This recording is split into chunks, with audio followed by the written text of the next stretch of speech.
राजे छत्रपती शिवाजी महाराज प्रतिभाला अभिवादन। जय श्री।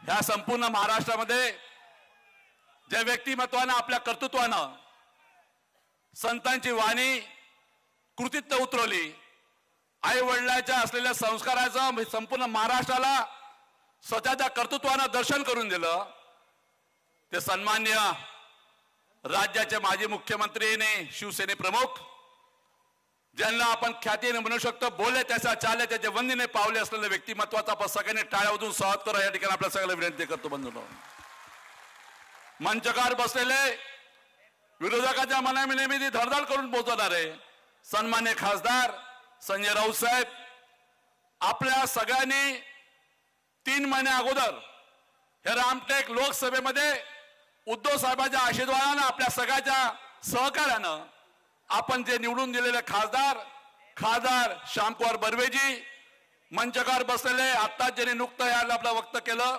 राज्याचे माजी गृहमंत्री आमचे सहकारी मित्र अनिल देशमुख साहेब, सन्मान्य मंच, उपस्थित बंधू भगिनी मित्रांनो, मी सर्वप्रथम उद्धवजी मी आपला मनापासून आभारी, मनापासून ऋणी, आणि जे आपण एक मायाचा ओलावा आणि आपुलकीचा नाता ठेवून आम्हाला या लोकसभेमध्ये लढण्यासाठी तो आशीर्वाद दिला, हा सुनील केदार कायम स्वरूपी हा आशीर्वाद आपल्या त्या ठिकाणी हृदयाशी जोपासून ठेवेल आणि आपण म्हणाल त्यावेळेस त्या ठिकाणी उभा राहण्याचा प्रयत्न आपल्याला आयुष्यात नक्की करेल असं आवर्जून आपला विश्वास करतो।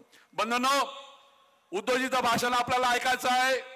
येणारी विधानसभेमध्ये सुद्धाही सन्मान्य अनिल देशमुख साहेबांनी सांगितल्याप्रमाणे, खासदार श्यामकुमार बर्वेने सांगितल्याप्रमाणे उद्धवजी आम्हाला आपला शब्द देतो की या रामटेक लोकसभा निवडणुकीमध्ये महाविकास आघाडीचे साई आमदार निवडून येणार आहे, म्हणजे येऊन येणार त्याला कोणी त्या ठिकाणी थांबवू शकत नाही। पण आज आपल्या एवढं सांगतो काय चालू राज्यामध्ये, राज्य कसं करावं, छत्रपतीचे त्या ठिकाणी आपण प्रतिमेपुढे उभे होऊन भाषण करतोय। ह्या संपूर्ण स्वाभिमानी महाराष्ट्राला छत्रपतीने दिलेले त्या ठिकाणी चालना, छत्रपतीचे विचार, आणि काय सांगणार पुढची पिढीला आपण की सरकार कसं उभं करावं, 50 कोक्यार सारखं उभा करावं। मी तर आज एवढं या ठिकाणी म्हणे की छत्रपतीने दुसराही विचार आपल्याला दिलेला आहे आणि राज्य करायला शिकवलंय। जे गद्दार असतात त्याला किल्ल्यावरून कडेलोट करा आणि त्या तोपेच्या त्या ठिकाणी तोंडीचा हा छत्रपतीने दिलेला आपल्या त्या ठिकाणी वारसा आहे, ते चुकता कामा नये या विधानसभेमध्ये आवर्जून आपल्याला विनंती करा। सुनील कदाटी उभा आहे, पण संजय राऊत साहेब सरकार आपलं येणार आहे। उद्धवजी ज्या पद्धतीने महाराष्ट्रात फिरतात आहे, सन्मान्य राहुल गांधी सुद्धा येणार आहे, सन्मान्य शरद पवार साहेब सुद्धा त्या ठिकाणी पूर्ण लावून बसलेले आहे। या महाराष्ट्रामध्ये गोन गरिबाचं, शिवयुवकांचं आणि विचारधाराचं सरकार येणार आहे।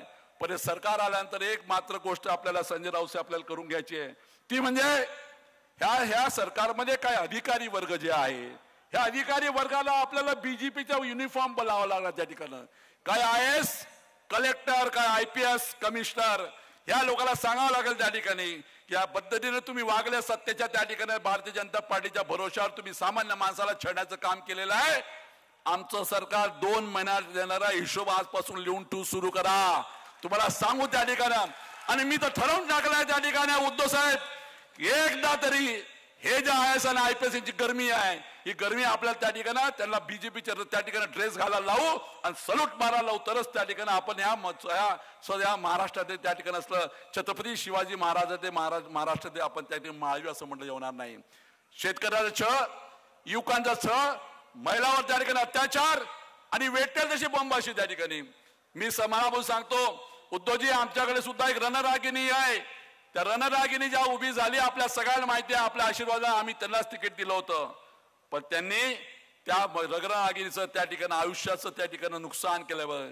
एक गरीब महिलाची मुलगी, एक गरीबाची मुलगी जिचे वडील 7 वर्ष असताना मारले, तिने कर्तृत्वानं पुढे निघाली होती, खासदार व्हायला निघाली होती, तिला त्या ठिकाणी तुम्ही आमका 4 तासाच्या वर तिचं सर्टिफिकेट कॅन्सल करता।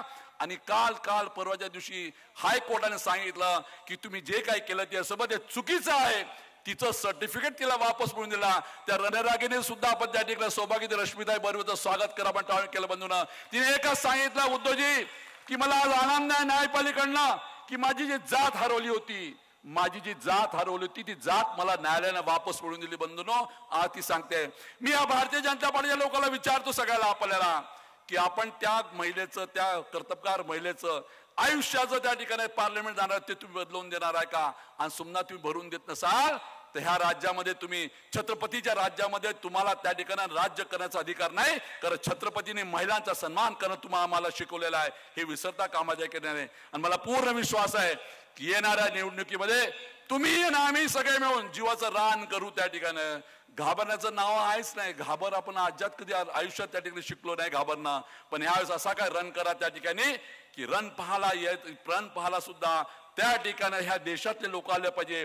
आणि छत्रपती शिवाजी महाराजांच्या त्या ठिकाणी विचारानं उभा झालेला माळवा हा कशा प्रकारचा त्या ठिकाणी गद्दारीला तोंड देतो, 50 खोके एकदम खोकेवाल्याला घरी कसं दाबून ते घरी पाठवतो, ही भूमिका वाटवायची आहे. आणि त्या ठिकाणी अधिकाऱ्यांच्या भरोशावर त्या ठिकाणी विरोधकाला नाकीदा मारण्याची भूमिका आहे. तर वेळ प्रसंगी त्या अधिकारी सुद्धा लक्षात ठेवा, आजपासून तुम्ही आपला हिशोब मोजणं सुरू करा. दिन खतम होते आ गए है. तुम्हाला त्या ठिकाणी आमच्यासोबत रन आहे. आणि जेव्हा आम्ही निघू त्यावेळेस मात्र त्या ठिकाणी हिशोब लावून ठेवा असं विषय करतो. सन्मान्य उद्धव ठाकरे साहेब, आपण त्या ठिकाणी आज माझ्या या विधानसभा क्षेत्रामध्ये आला म्हणून व्यक्तिशः त्या ठिकाणी मनापासून आभार मानतो. आणि आपल्या माध्यमाच्या राज्यानं कोरोनाच्या काळामध्ये अत्यंत उत्कृष्ट अशी काम करून सर्वसामान्य माणसाच्या जीवाला जो दिलासा दिला, त्या सगळ्या गरीब जनतेचा आशीर्वाद आपल्या पाठीमागे आहे. आणि आपण आला त्याबद्दल नाव असो आभार मानतो. पुन्हा सगळ्याला विनंती करतो, जय शिवाजी.